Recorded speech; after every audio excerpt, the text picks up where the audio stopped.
Hello friends, good morning. Moonlight coaching centre में आप सभी का स्वागत है। आज हम लोग चर्चा करने जा रहे हैं नाउन केस। तो आइए देखते हैं नाउन केस। केस मीन्स होता है कारक। हम लोग चर्चा करने जा रहे हैं केस के विषय में। तो नाउन केस, केस मीन्स क्या होता है? कारक होता है। अब हम देखते हैं केस के टाइप्स। केस के कितने टाइप्स होते हैं? तो कहा जाता है केस के 4 टाइप्स होते हैं। पहला है आपका नॉमिनेटिव केस, दूसरा ऑब्जेक्टिव केस, तीसरा पॉजेसिव केस, चौथा ओकेटिव केस। नॉमिनेटिव केस को हिंदी में कहते हैं कर्ता कारक। ऑब्जेक्टिव केस मीन्स कर्म कारक। पॉजेसिव केस मीन्स संबंध कारक। और ओकेटिव केस मीन्स संबोधन कारक। तो आप देख रहे हैं कि केस आपका कितना होता है? 4 होता है। नॉमिनेटिव केस मीन्स कर्ता कारक, ऑब्जेक्टिव केस मीन्स कर्म कारक, पॉजेसिव केस मीन्स संबंध कारक, ओकेटिव केस मीन्स संबोधन कारक। अब हम जो है एक एक को इंडिविजुअली टच करेंगे। सबसे पहले देखेंगे nominative case, then objective case, after that possessive case, lastly vocative case. तो आइए देखते हैं एक एक केस को। तो आपका फर्स्ट नंबर हो गया नॉमिनेटिव केस। जैसा कि कहा गया, नॉमिनेटिव केस मीन्स क्या होता है? कर्ता कारक। इस समय हमारा जो मुख्य टॉपिक चल रहा है वो चल रहा है नाउन का। अतः हम ये कह सकते हैं कि जो हमारा नाउन होता है वह नाउन हमारा नॉमिनेटिव केस में काम करता है। अर्थात नाउन हमारा जो है किसी क्रिया का सब्जेक्ट बन सकता है। तो आइए देखते हैं कि नाउन हमारा किसी क्रिया का सब्जेक्ट बन जाता है। जैसे कहा जाए मोहन रीड्स, मोहन पढ़ता है। राहुल गोज, राहुल जाता है। बर्ड्स फ्लाई, पक्षी उड़ते हैं। तो यहाँ पर आप देख रहे हो कि मोहन आपका नाउन, राहुल आपका noun, Mohan proper noun, Rahul proper noun, birds common noun. जैसे कहा गया love is blind, love is blind, तो लव आपका एब्स्ट्रैक्ट नाउन। जैसे कहा गया gold is yellow, gold is yellow, gold आपका मटेरियल नाउन। जैसे कह दिया जाए the jury has won on its opinion, तो यहाँ पर जूरी आपका कलेक्टिव नाउन। तो हम ये कह सकते हैं कि नाउन हमारा जो है किसी क्रिया का सब्जेक्ट बन जाता है। सब्जेक्ट को खोजने के लिए अगर आपको सब्जेक्ट निकालना है तो कौन या किसने, जिसे इंग्लिश में कहते हैं हु, से प्रश्न कर दीजिए। जो भी आपको जवाब मिल जाए वो आपका क्या कहलाएगा? सब्जेक्ट कहलाएगा। तो मोहन रीड्स, मोहन पढ़ता है। कौन पढ़ता है? मोहन। मोहन आपका सब्जेक्ट बन चुका है और है क्या, proper noun. Rahul goes, Rahul जाता है। कौन जाता है, राहुल। राहुल आपका प्रॉपर नाउन बन गया क्रिया का सब्जेक्ट। बर्ड्स फ्लाई, पक्षी उड़ते हैं। कौन उड़ते हैं, पक्षी उड़ते हैं। आपका जो है बर्ड्स आपका बन गया कॉमन नाउन। इस तरह से हम कह सकते हैं कि नाउन जो है नॉमिनेटिव केस की तरह कार्य करता है और किसी क्रिया का सब्जेक्ट बन जाता है। अब आते हैं नेक्स्ट पॉइंट में। नेक्स्ट पॉइंट आपका है objective case. Objective case means होता है कर्म कारक। कहने का मतलब क्या है कि जो भी आपका नाउन है वह किसकी तरह कार्य करेगा, ऑब्जेक्ट की तरह कार्य करेगा। अब वाक्य में ऑब्जेक्ट कितने प्रकार से आता है तो देखा जाए तो ऑब्जेक्ट में देखा जाए तो ऑब्जेक्ट दो प्रकार से आता है। एक तो वर्ब का ऑब्जेक्ट होता है, दूसरा प्रीपोजिशन का ऑब्जेक्ट होता है। यदि नाउन किसी वर्ब के बाद आता है, ऑब्जेक्ट का काम करता है, तो वह वर्ब का ऑब्जेक्ट कहलाएगा। यदि नाउन नाउन आपका किसी प्रीपोजिशन के बाद आता है, ऑब्जेक्ट का कार्य करता है, तो वह प्रीपोजिशन का ऑब्जेक्ट कहलाएगा। जैसे कह दिया जाए आई टीच इंग्लिश, मैं अंग्रेजी पढ़ाता हूँ। तो क्या पढ़ाता हूँ, अंग्रेजी। इंग्लिश आपका क्या बन चुका है, ऑब्जेक्ट बन चुका है। तो विषय के नाम जो भी होते हैं वो आपके जो है नाउन के अंतर्गत रखे जाते हैं। अब आपको यदि ऑब्जेक्ट निकालना है तो ऑब्जेक्ट निकालने के लिए क्या, किसे, किसको से प्रश्न कीजिए। जो भी आपको जवाब मिल जाए वो जवाब में आने वाला शब्द ही आपका क्या कहलाएगा, ऑब्जेक्ट कहलाएगा। मैं अंग्रेजी पढ़ाता हूँ, तो मैं क्या पढ़ाता हूँ, अंग्रेजी पढ़ाता हूँ। क्या इंग्लिश आपका क्या निकल आया, ऑब्जेक्ट। जैसे कह दिया जाए सी लव्स राहुल, वह राहुल से प्रेम करती है। तो यहाँ पर राहुल आपका क्या हो गया, ऑब्जेक्ट आ गया। तो हम इस तरह से ये कह सकते हैं कि नाउन जो है हमारा वह किसी क्रिया का ऑब्जेक्ट बन जाता है। किसी क्रिया का ऑब्जेक्ट और किसी प्रीपोजिशन का भी ऑब्जेक्ट बन सकता है। जैसे कहा गया Mohan called a taxi for her. फिर कहा गया Neha writes a letter to Vivek. तो यहाँ पर आप देख रहे हैं Mohan called taxi for her. For her मतलब फॉर रानी कह लो। तो Mohan called taxi for Rani, Mohan ने रानी के लिए टैक्सी बुलाया। तो यहाँ पर आप देख रहे हो कि मोहन आपका सब्जेक्ट है, टैक्सी आपका ऑब्जेक्ट है, रानी आपका ऑब्जेक्ट है। तो देख रहे हैं कि मोहन क्या है, किसी क्रिया का सब्जेक्ट है, टैक्सी वर्ब का ऑब्जेक्ट है, रानी प्रीपोजिशन का ऑब्जेक्ट है। कहा Neha writes a letter to Vivek. तो नेहा आपका सब्जेक्ट है, अ लेटर आपका वर्ब का ऑब्जेक्ट है, विवेक आपका प्रीपोजिशन का ऑब्जेक्ट है।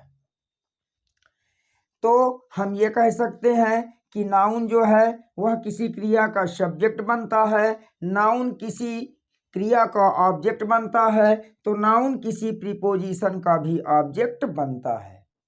आइए देखते हैं नेक्स्ट पॉइंट। नेक्स्ट पॉइंट क्या कह रहा है, possessive case. Possessive case means होता है संबंध कारक। कहने का मतलब ये है कि यहाँ पर आपका संबंध दिखाया जाएगा।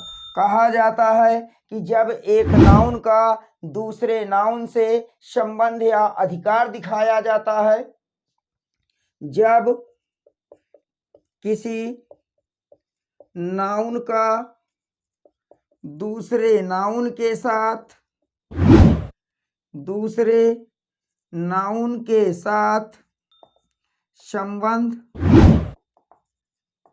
अधिकार, संबंध या अधिकार दिखाया जाता है तो वे नाउन पॉजेसिव केस में होते हैं।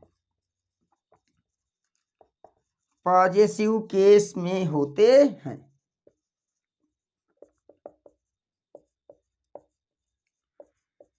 जब पॉजेसिव केस में होते हैं तो हिंदी में इस संबंध को दिखाने के लिए का, की, के का प्रयोग करते हैं। जैसे कि हिंदी में भी केस होते हैं, हिंदी में भी कारक होते हैं। कितने कारक होते हैं? 8 होते हैं। जैसे कि कर्ता ने कर्म को करण से संप्रदान के लिए अपादान से अलगाव, संबंध का, की, के।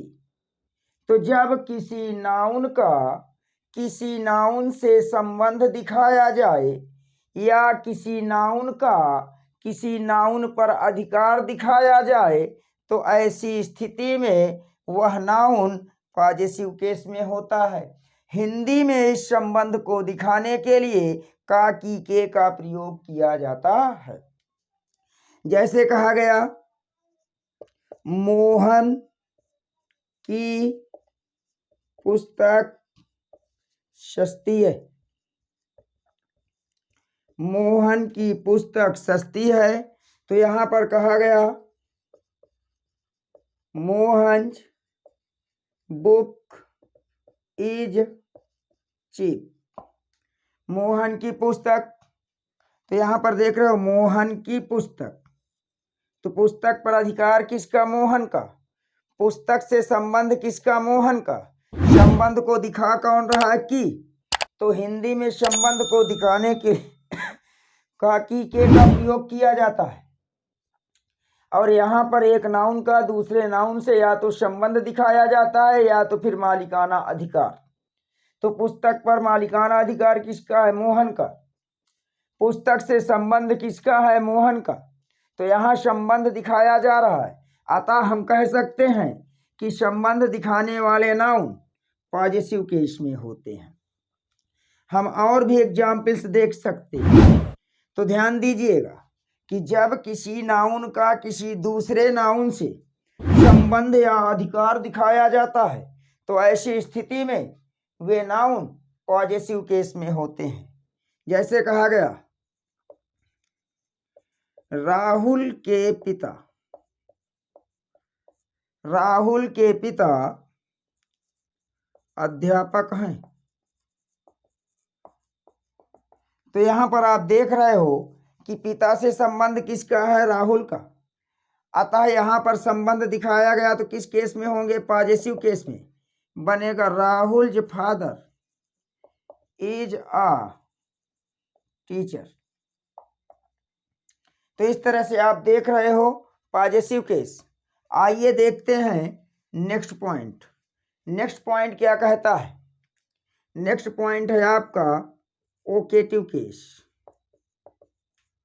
ओकेटिव केस को हम दूसरे नाम से भी जानते हैं कॉलिंग केस, और तीसरे नाम से भी जानते हैं एड्रेसिंग केस। तो चाहे आप इसको ओकेटिव केस कहें, कॉलिंग केस कहें या एड्रेसिंग केस कहें, इन सब का मतलब होता है संबोधन कारक। अब ध्यान दीजिए कि जब किसी व्यक्ति को हम संबोधित करते हैं तो उसे हिंदी में संबोधन कारक के अंतर्गत रखा जाता है और इंग्लिश में कह देते हैं ओकेटिव केस, कॉलिंग केस या फिर एड्रेसिंग केस। अब इसे कैसे समझें? तो जरा ध्यान दीजिए। जैसे कि क्लास में टीचर गए, अब बच्चे आपस में बात कर रहे हैं और उनको पता नहीं चला कि अध्यापक महोदय कक्षा में प्रवेश कर चुके हैं। ऐसे में अध्यापक जो है बच्चों का ध्यान आकर्षित करने के लिए बोलते हैं बॉयज। जहां इतना बोले तो सभी लड़कों का ध्यान टीचर की ओर आकर्षित हो गया। अब जहां पर उन्होंने अध्यापक ने कहा बच्चों, लड़कों, बॉयज, तो ये आपको क्या किया गया, टीचर ने संबोधित किया। और जो संबोधित किया गया नाउन आपका होगा, या तो वह वाक्य के प्रारंभ में आता है और या तो वाक्य के अंत में रखा जाता है और कामा से कर दिया जाता है अलग। अब अध्यापक प्रवेश किए, पता नहीं चला विद्यार्थियों को कि अध्यापक महोदय प्रवेश कर गए क्लास में। अध्यापक महोदय ने कहा बॉयज, सभी का ध्यान आकर्षित हो गया। और फिर अध्यापक महोदय ने कहा शांत रहिए। तो जो शांत रहिए ये मुख्य बात हो गई है। और जो बॉयज कहा गया वो संबोधित किया गया, तो बन गया बॉयज आपका एड्रेसिंग केस का नाउन। और इसे चाहें तो वाक्य के शुरू में रखें, चाहें तो अंत में रखें, बट कॉमा से क्या करेंगे, अलग कर देंगे। तो अध्यापक महोदय ने कहा बॉयज, कामा लगा के अलग कर दिया, keep quiet. Boys keep quiet, लड़कों शांत रहो। जैसे मान लीजिए आप अपने घर की छत पर टहल रहे हैं, आपका कोई मित्र वहां से चला जा रहा है अपने धुन में, आपकी नजर उस पर पड़ी, आपने अपने उस मित्र का नाम ले लिया, माना कि उस मित्र का नाम महेश है। आपने कहा महेश, उसके कानों तक आवाज पहुंची, मतलब आपने संबोधित कर दिया। अब वो देख नहीं पाया कि आवाज किधर से आई, समझ नहीं पाया और इधर उधर देख रहा। तब तुमने कहा कि मैं यहां हूं। तो ऐसी स्थिति में जो कहा आपने मैं यहां हूं, वो तो आपका मुख्य बात हो गई है। और दूसरा क्या हुआ कि जो आपने नाम लेके संबोधित किया वो आपका बन गया ओकेटिव केस का नाउन। तो इसको मैंने कहा ओकेटिव केस के नाउन को चाहे तो शुरू में रख लें और चाहे तो अंत में, ऐसे भी बन सकता है।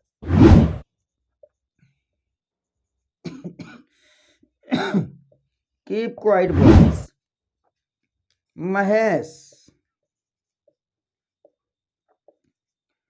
आई एम हियर, ऐसे भी बना सकते हैं, आई एम हियर महेश। तो इस तरह से आप देख रहे हैं कि ओकेटिव केस का जो नाउन होता है उसे कहते हैं संबोधन कारक। ओकेटिव केस के नाउन को हम चाहें तो वाक्य के प्रारंभ में रख लें और चाहें तो वाक्य के अंत में। याद रहे कि कॉमा से क्या करते हैं, अलग कर देते हैं। जैसे कहा mother please give me 200 rupees. Mother please give me 200 rupees. तो यहां पर ये जो मदर है ये आपका क्या है, ओकेटिव केस का नाउन। जैसे कहा विवेक प्लीज ओपन द डोर। तो यहां आप देख रहे हैं कि विवेक को संबोधित किया गया और कहा गया कृपया दरवाजा खोल दो। तो ऐसी स्थिति में विवेक को या फिर मदर को संबोधित किया गया है। और जब हम किसी को संबोधित करते हैं तो उसे चाहे तो वाक्य के शुरू में रख लें, चाहे तो अंत में रख लें, कामा से अलग कर दें। और ऐसे नाउन को कहा जाता है ओकेटिव केस का नाउन। और ओकेटिव केस के नाउन में सिर्फ और सिर्फ आपका या तो प्रॉपर नाउन आता है या तो कॉमन नाउन आता है। मिलते हैं नेक्स्ट वीडियो में।